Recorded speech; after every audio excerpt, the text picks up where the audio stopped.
Hola amigos y bienvenidos una vez más a mi canal de YouTube. Hoy vamos a hablar sobre una figura icónica de la historia del siglo XIX. Esta es la historia de Zhu Ji, la emperatriz cuyo reinado dejó una marca indeleble en el destino de una nación. Abarcó décadas turbulentas y marcó el ocaso de la dinastía Qing. ¿Comenzamos?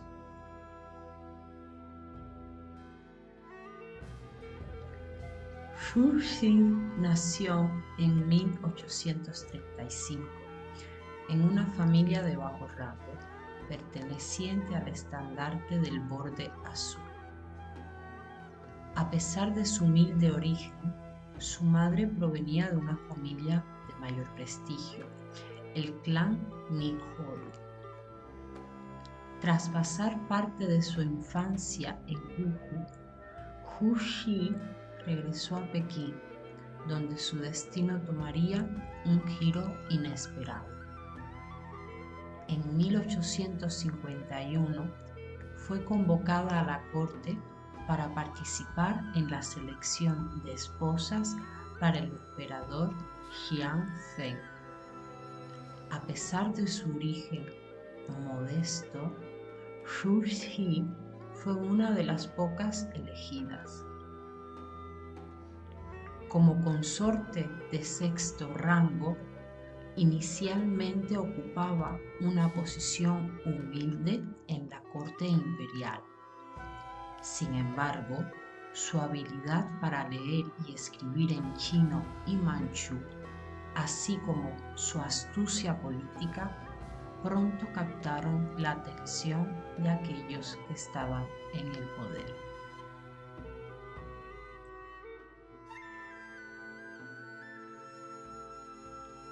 Su elevación de consorte de quinto rango y posteriormente a consorte de cuarto rango estuvo marcada por su habilidad para influir en el emperador Xian Feng y su conocimiento de los clásicos chinos. Tras la muerte del emperador, Zhu Ji emergió como una fuerza dominante en la corte, primero como corregente en nombre de su hijo, el emperador Tongzhi, y luego como la regente suprema después de la muerte prematura de este.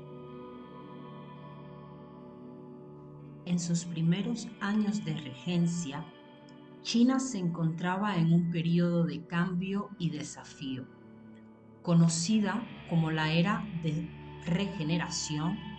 Este tiempo marcó el inicio de un movimiento de autofortalecimiento que se extendió a lo largo de décadas.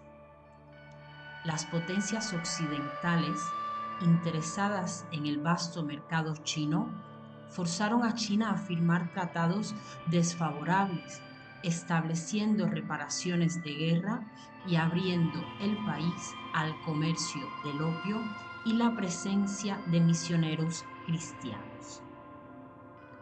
La corte de Pekín, bajo el control de Zhu Xi, miraba con desconfianza la apertura comercial.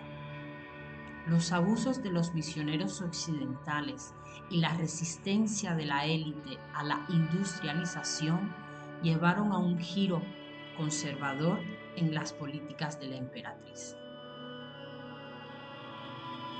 Como ejemplo, prohibió la salida de súbditos chinos al extranjero y se opuso a proyectos de modernización que amenazaban su propio poder, como la construcción de los ferrocarriles. Para Zhu Xi, la modernización era un camino peligroso que podía socavar su autoridad. Por ello, retiró todo apoyo a los intentos extranjeros de modernizar China y reforzó su control sobre el gobierno, temiendo las ideas liberales de los chinos educados en el extranjero. Aunque seguía estando hostil a realizar reformas educativas, Zhu Xi accedió a permitir que algunos estudiantes viajaran a Estados Unidos para estudiar en la Universidad Americana dirigida por William Martin, la cual había sido creada para traducir textos técnicos y enseñar ciencias y matemáticas occidentales, aunque la emperatriz recelaba de estas últimas. Ya por el año 1880, China estaba tratando de ponerse al día con el mundo moderno, pero la cosa no estaba saliendo como esperaban, pues sus industrias eran como esas personas que siempre necesitan ayuda de los demás para avanzar. En este caso, dependían totalmente de los occidentales. Durante el año 1889-1898, la emperatriz había abdicado el trono, dejando en el poder a Huang Shu. Pero en septiembre de 1898, el temor y la ambición se entrelazaron en la corte imperial de China. La emperatriz, decidida a mantener su poder, se vio envuelta en un complot. El 21 de septiembre, uno de sus generales llevó a cabo un audaz golpe de estado, arrestando al emperador Huang Shu y llevándolo a un remoto pabellón en la isla del lago sur de la ciudad prohibida. La emperatriz, aprovechando la situación, emitió un edicto declarando a Huang Shu incapaz de gobernar. Zhu Xi había planeado inicialmente obligar a Huang Shu a abdicar, pero las presiones externas y la falta de un sucesor adecuado cambiaron sus planes.